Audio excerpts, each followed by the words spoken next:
నిర్మించి మనకు అందించాడు. వారి వారసత్వంగా వచ్చిన ఈ కట్టడాలు మొన్న జరిగిన ఎండాకాలంలో తాగునీటి సమస్య వచ్చే కృష్ణా గోదావరి ఎండిపోతే హైదరాబాదు నగరానికి దాహార్తి తీసింది. గండిపేట అంటే ఉస్మాన్ సాగర్, హిమాయత్ సాగర్ నుంచి ఈ నగరానికి తాగునీటిని వాడుకున్నామన్న సంగతి రాష్ట్ర ముఖ్యమంత్రి నేను చెప్పదలుచుకున్నా. ఈ ప్రజలకు కోట్లాది మంది దాహార్తిని తీర్చే ఈ యొక్క చెరువులను శ్రీమంతులుగా గొప్ప వ్యక్తులుగా ఉన్న వాళ్ళు వాటి పక్కనే ఫామ్ హౌజ్ల పేరు మీద నిర్మించుకొని వాళ్ళ డ్రైనేజ్ కాలువలు తీసుకెళ్ళి గండిపేటలో కలిపినారు. నేను ఇక్కడ వేదిక మీద ఉన్న పెద్దలతో పాటు ఇక్కడ వచ్చిన భక్తులను నేను ఒకటే మాట అడగదలుచుకున్నా. ఇవాళ వాళ్ళ విలాసవంతమైన జీవితం కోసం నిర్మించుకున్న ఫామ్ హౌజ్ల నుంచి వచ్చే డ్రైనేజ్ గండిపేటలో హిమాయత్ సాగర్ తాగునీటిలో కలిపితే ఆ నీళ్లు హైదరాబాదు నగరానికి తాగడానికి సరఫరా చేస్తుంటే వాళ్ళు నిర్మించిన అక్రమ నిర్మాణాలను వదిలేస్తే ఇక నేను ప్రజాప్రతినిధిగా విఫలమైనట్ట కాదా మీరు ఒక్కసారి ఆలోచన చేయండి. అందుకే ఒత్తిడి వచ్చినా మిత్రులకు ఫామ్ హౌజులు ఉన్నా ఏవి వదలకుండా హైడ్రా అనే ఒక సంస్థను ఏర్పాటు చేసి తెలియకుంటేనే ప్రజాప్రతినిధులం కొన్ని మన దినచర్యల్లో భాగంగా కొన్ని తప్పిదాలు చేస్తుంటాం. తప్పులు తెలవకుంటేనే కొన్ని తప్పులు జరిగిపోతుంటాయి. మరి ఆ ఖాతాను సవరించుకోవడానికి, ఆ బ్యాలెన్స్ షీట్ను సవరించుకోవడానికి తెలిసి కొన్ని మంచి పనులు చేయాలని నేను ప్రగాఢంగా విశ్వసిస్తున్నా, నమ్ముతున్నా.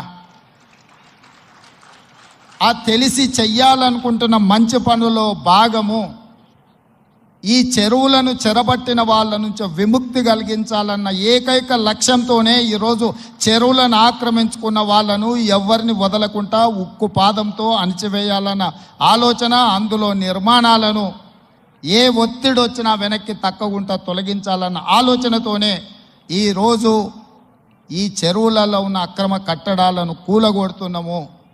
దీనికి స్ఫూర్తి భగవద్గీత అనే కురుక్షేత్ర యుద్ధ సందర్భంలో అర్జునుడు ఆయుధాలను కింద పడేసి రాజ్యం కోసం భీష్మ పితామహుడు, అదేవిధంగా కర్ణుడు, దుర్యోధనుడు, దుశ్శాసనుడు, నా సహోదరులందరూ ఆ పక్కన నించుంటే రాజ్యం కోసం వాళ్ళందరినీ సంహరించడం, వాళ్ళని సంహరించి రాజ్యాన్ని సాధించుకోవడం ద్వారా ఏమి ఉంటుంది, ఏం మనశ్శాంతి వస్తుంది అని చెప్పి అర్జునుడు యుద్ధతంత్రం నుంచి తప్పుకుంటా అన్నప్పుడు శ్రీకృష్ణ భగవానుడు బోధించిందే భగవద్గీత.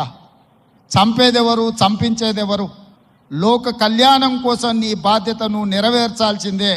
ధర్మం బ్రతకాలి, అధర్మం ఓడాలి అంటే నువ్వు యుద్ధం చెయ్యాల్సిందే అనే యుద్ధ నీతిని ఆ రోజు అర్జునుడికి బోధించింది శ్రీకృష్ణ భగవానుడు.